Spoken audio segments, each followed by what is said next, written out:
I had been outside and I had recorded a glorious, politically incorrect rant.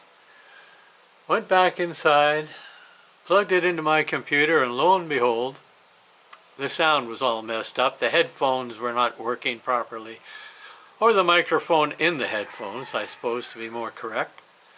But in any case, it didn't work. So I came out here and realized, politically incorrect rants, not so good because maybe it hurt somebody. And to remind myself that was a bad idea, I set up this little gem on a stone in front of our patio. Is the head from a statue of the Goddess of Mercy. And of course now the chainsaws are going too.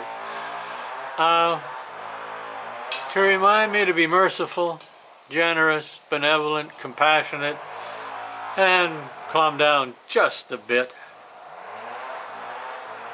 Which is why you're looking at her. Now this morning, as I was wandering around the garden, I went to the upper pond and I realized there were just way too many fish in it. And that made a problem for the fish. It wasn't healthy, there wasn't enough oxygen, the water was constantly dirty. So this morning, when Shirley showed up, she created a fish net and she's scooping out a lot of the little fish to leave room for the big fish.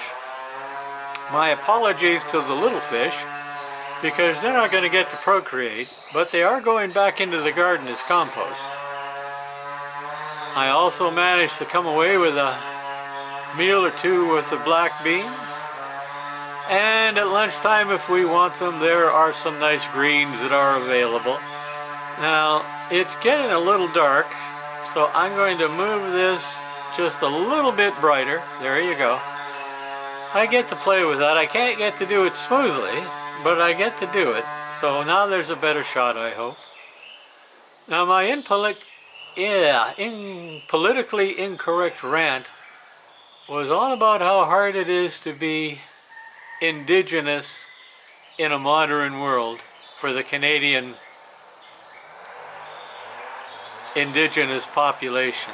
And it is difficult. When I was a pastor, minister, Lapled in the village, the suicides amongst the teenagers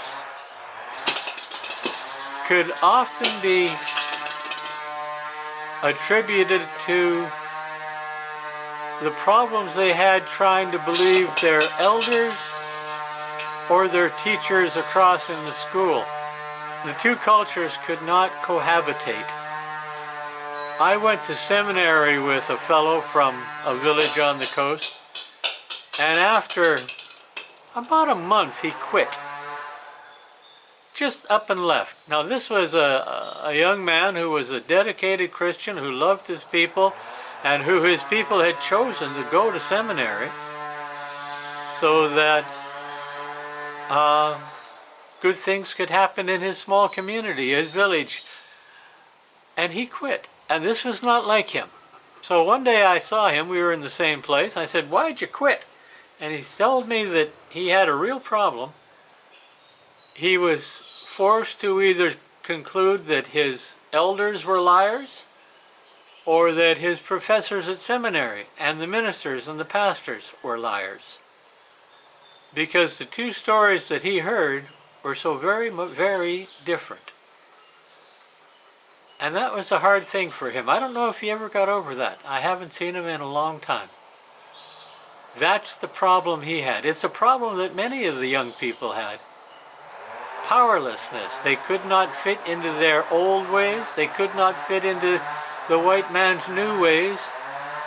And often the suicide was a result of that. And they were not killing themselves. And the chosen method for serious suicide was hanging. I mean, you slit your wrist, you take pills, cry for help. You put a rope around your neck, you're going to die. And always the message that was left was, I can do this because I control it. I want that control. I'm tired of being powerless. I need power, and this is the only way I can get it, to take my own life. Sounds a little contradictory, but it makes sense in the context, at least to those that killed themselves.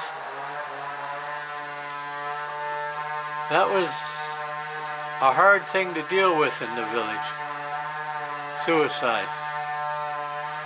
And the fear, and it was an honest fear because it happened as often as it didn't, was that one suicide would lead to another and another and another, and you'd have an epidemic of teenage suicides. It was ugly when that started to happen. But,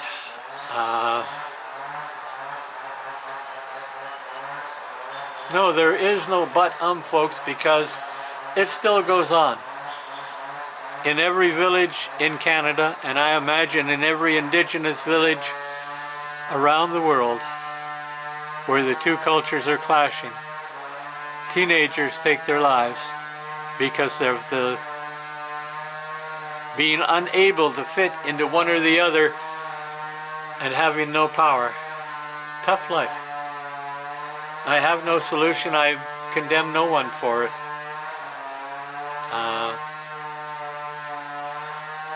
I know their parents and their caregivers, their aunts and uncles, their friends, they did their best. But often it was not enough in the village. Heck, I did my best, and it was like everybody else. My best didn't seem to make any difference. When it happened, it happened. All right, enough of that. 7 minutes into this little chat. Indian life, and I'm sorry folks, that's politically incorrect nowadays, but that's what the people preferred to be called when I was in the village. They did not wish to be called Indigenous person or First Nation person. They'd been raised calling themselves Indians, and that's who they thought of themselves as.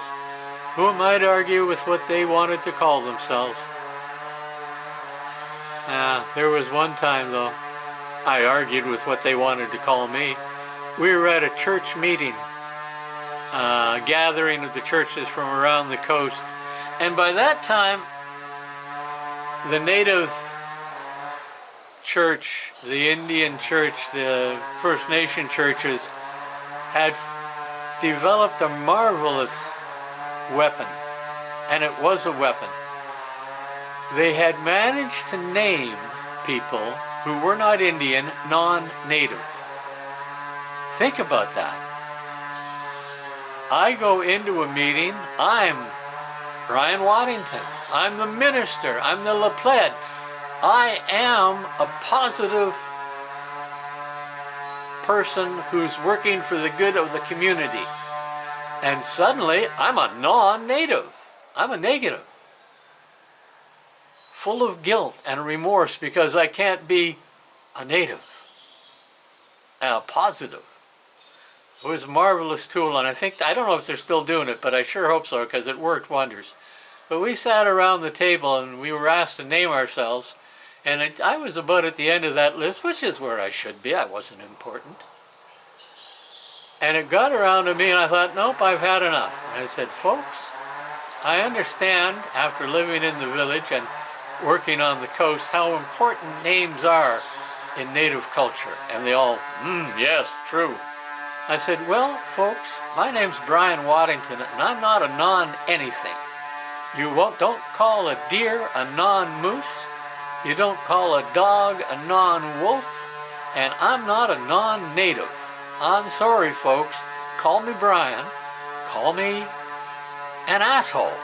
Call me what you want, but don't call me a non-native because that's not my name. My name's Brian Waddington and my title is Lapled. And they sat there and looked at me, and most of them smiled, and the ones that were offended got offended.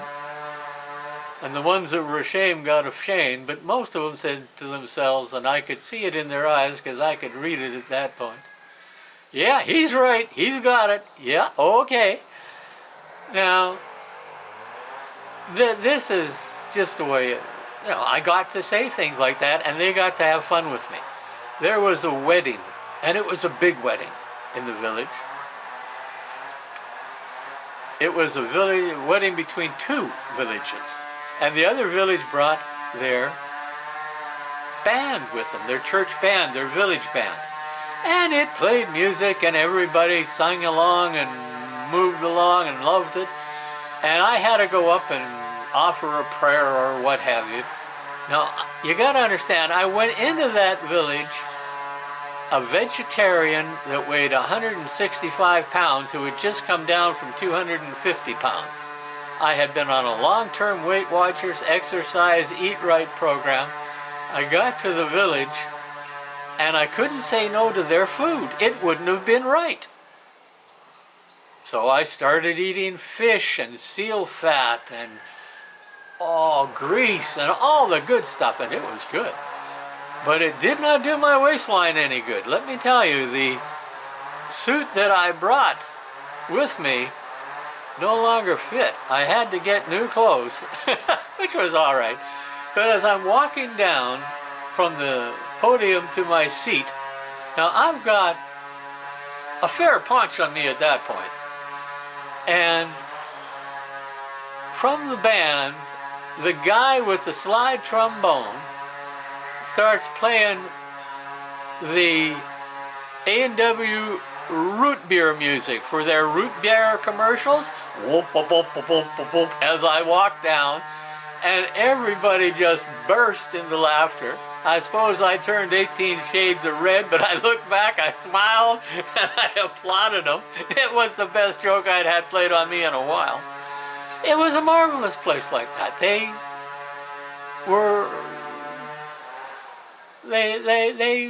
had great fun with me. I was more fun than a tourist, as one person put it. Well, it was good times in the village too. I mean, it wasn't all, there were bad times, there were hard times, but boy, were there good times. There were celebrations and feasts, and remember, matriarchal society still, I mean, it had been made to go underground, but it was still matriarchal. When the whites first showed up, they would go to a village and it was gunboat diplomacy. They've got records of it. The gunboat outside of the village, the people come in and they say, well, everybody in this house is Wilson and everybody in that house is McDonald, and they rename people. And because they were white Anglo-Saxon Protestant, British, English, they did not deal with women. They dealt with men, which meant that there had to be a power adjustment in the village, at least on the face value of it. Now, the first feast that I went to with my wife and daughter, we had not been involved in any of the preparation. We hadn't been involved in the event, but because I was the pastor in training, I was at the feast, and I had a duty and a function. And because it was a feast, they handed out presents. Now, Crystal got a nice little something because she was the minister's daughter. My then wife, Ellie, got a beautiful crystal vase. I got a pair of wool socks. Think about that for just a minute. First official function in the village, and what am I told? I'm told the women rule it here, boys, so pay attention to them. They're important. You just get the leftovers, basically, in a nice way. But I was sure put in my place. They were good about doing that. And everybody did have their place. It was, the village was a village of about 600 people. And the status there was very, very strict. It was so strict that there were people in their 40s and 50s who hated the clan structure because it kept so many people down. People who were in the powerful clans could do what they wanted. People who were in the weak clans couldn't. Now, I'll let you in on a secret, folks. The strong clans were the ones that had enslaved the others. And the term is enslaved. I was told, don't use that term. Well, I'm not naming village or clan, so I'm going to use it. What you call them is helpers. They are our helpers. They are not our slaves. But they had been. Just the way it was on the coast. There was slavery. There was warfare. Not trench warfare, but raiding warfare, Viking style. There was young girls sold to old chiefs so they'd be warm in the middle of winter. There were incredibly difficult rituals to move through to gain status, both for male and female. There was one time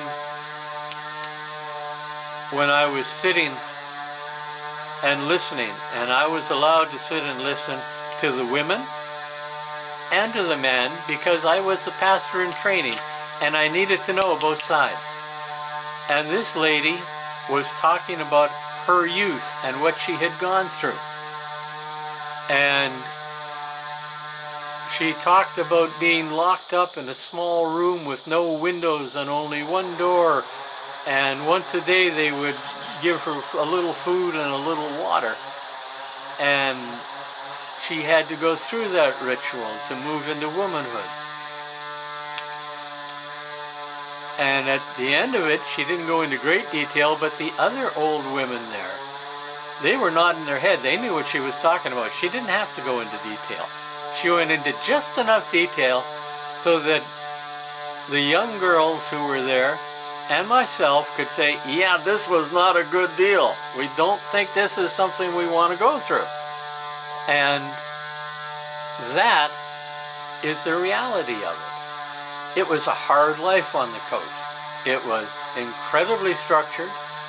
The actual society was 10,000 years old, and it may not have significantly altered in the last 5,000 years. It was very solid. There was a system that worked, and it worked well. Stone Age, high culture, which is a strange combination.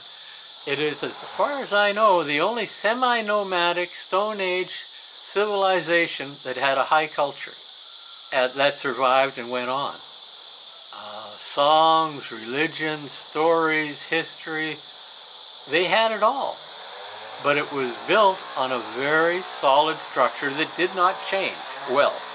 Matter of fact, it didn't change at all or it would collapse, which is what happened. The Anglo-European, white Anglo-Saxon Protestant, the colonizer, the white man, call them who you will, showed up with better tools. Better knives, better traps, better clothes, matches, all the things that made life a lot easier on the coast, but also destroyed the traditional way of life. In the traditional way of life, to become a high chief, you not only had to be born to the blood, you had to pay for the position. And to get the wealth would require, for a really high position, you might have to gather wealth for 10 years, 15 years. And you'd have to organize your people and save and do all the things that were necessary, trade, look after your people, keep them happy. By the time you had the money to buy the position, you had proven your ability to work within that position. And that's how the system worked, and it worked beautifully. Very rarely did somebody not get in, or get in that shouldn't be there. So I'm told anyway. But when the colonizer showed up, wealth generation sped up dramatically from 20 years to 2 years. With enough traps and knives, fewer people, quicker action, you buy it way before you're ready for it, you've got troubles. That was the start of the downfall. The first knife that was traded for the first pelt. wrote the destruction of the culture right there. And I'm now at 20 minutes, so this is going to end, folks. I love the native people that I was with. I think some of them love me. I'm not against the native culture. I think they got a real hard road ahead of them. And I don't think that they can do it and still maintain their Indianness. But that's another story for another time. I hope you enjoy this video. I will, with any luck, talk to you tomorrow. That's all for now. Bye-bye.